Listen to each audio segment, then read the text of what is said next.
Another method for compositing your images together when working with textures is to use blend modes instead of just relying on a layer mask and brushing on and off, which obviously works, but when you use blend modes, sometimes you can take care of 99% of the work with a blend mode. So let me run through a couple images to show you what I mean by that.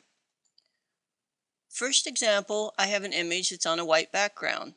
And although I could use a pen tool or various different selection devices to grab the white, I don't even honestly need to do that because I can let a blend mode do all the work. And I know that multiply will drop out all the white, so I'm going to go ahead and select that. And as you can see, the white's gone with no masking involved. And if you think the image is too strong, you can go ahead and come up and change the opacity of the layer to whatever you want to set it to, light or dark. But like I said, if you have an image on a white background, just change the blend mode to multiply, and there you go. Now, another type of image that people may have a lot of is images with a predominantly black background. And since we want to drop out the black, I'm just going to go up and change the blend mode to screen. Now, this image, depending on what you're doing and what textures you're working with, it may or may not be too light. So you can always duplicate the layer and drop the opacity of the duplicate layer if you want to get it stronger or not. And like I said, because we're using textures, it's not, and because we're trying to replicate what I was doing over here, it's not necessary to see the image at full strength. I mean, if that's what you want to do, I would definitely recommend the pen tool or another extraction method. But since we just want to blend them together, when you have a black background, just change the blend mode to screen. A lot of images are also available with grayscale backgrounds, and in that case, I would choose either overlay or soft light, depending on the look you're going for. And one thing you may or may not be able to notice on the screen is I can see a little bit of the edge, and that's not a big deal to fix. We'll just add a layer mask real quick. I'm going to hit G for the gradient tool, and I'm going to go up and select the second preset, which is foreground to transparent, and I mean, that's assuming that my foreground color is black, of course. And then I'll just drag in a little bit from the right, and then the edge disappears, and it just cleans it up a little bit. So like I said, if you have a gray, I would try for overlay or soft light. And if you don't want to go up to the menu and grab them each time, once you have that menu selected, you can use your up and down arrow keys to cycle through, and you may find that you like something else better. Like that's hard light, you may like that better. But just use your up and down arrow keys if you want to cycle through. Another image. This image, although the background isn't gray, it's still predominantly solid. So I'm going to go ahead and try overlay again. Start with overlay. That works. It might be a little strong, in which case you could drop the opacity of the layer. A soft light may be better depending on what you're shooting for. If you really wanted to see that, like I said, you can just cycle through, and hard light may work for some too. Just depends on the look you're going for. But the key of all of this is just that the the blend modes are doing all the work. Here's another image that is gray, goes to black.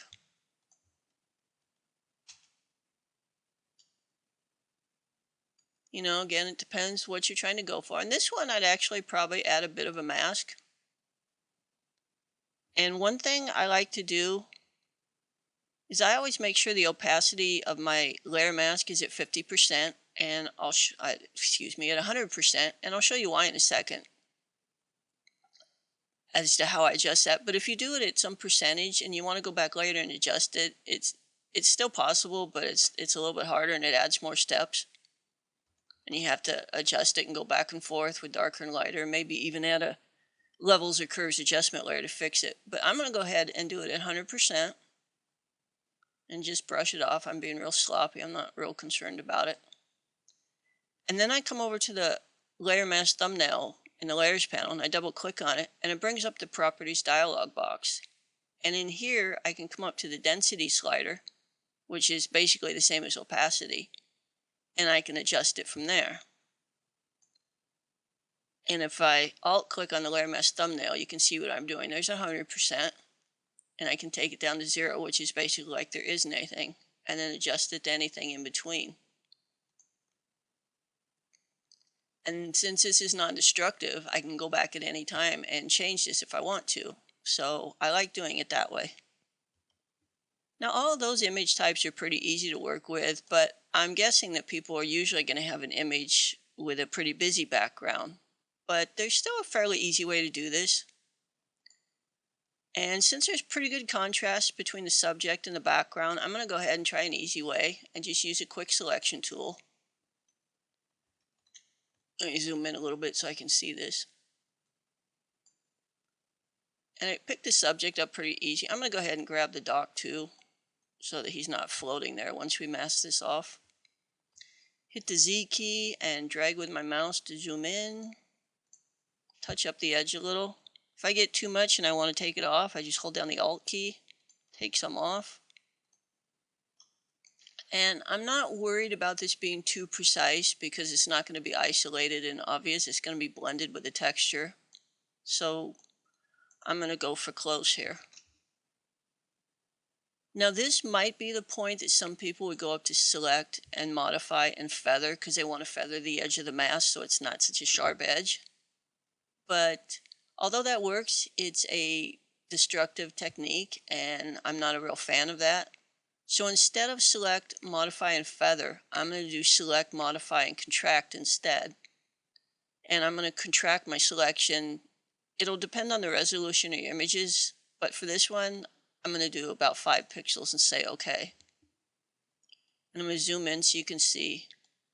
And that's how much it took it in all the way around. And that probably looks like it's not going to work, but I'm good with it. Hit Ctrl-0 to fit the screen. Now I'm going to go ahead and add the layer mask. And I want to clean up those sharp edges. So again, making sure that the layer mask is selected. I come up and under density, instead of adjusting density, this time I'm going to adjust the feather. And if you take it up real high, you start to see the halo effect and the rest of the image coming back in. And that's not really what I want. I just want to take it a little bit. And the cool thing is that I know that I contracted it by 5 pixels. So as long as I keep this feather under 5 pixels, I'm still going to end up with the original image. So whatever number you want to choose. And it just makes the edge softer. Once you've got that set, again, we'll just go and choose a blend mode. You know, depending on what you want to use or the look you're going for. But like I said, blend modes can do a lot of work for you, when compositing your textures and images together. So hopefully that helps someone. And if you have any questions, just let me know.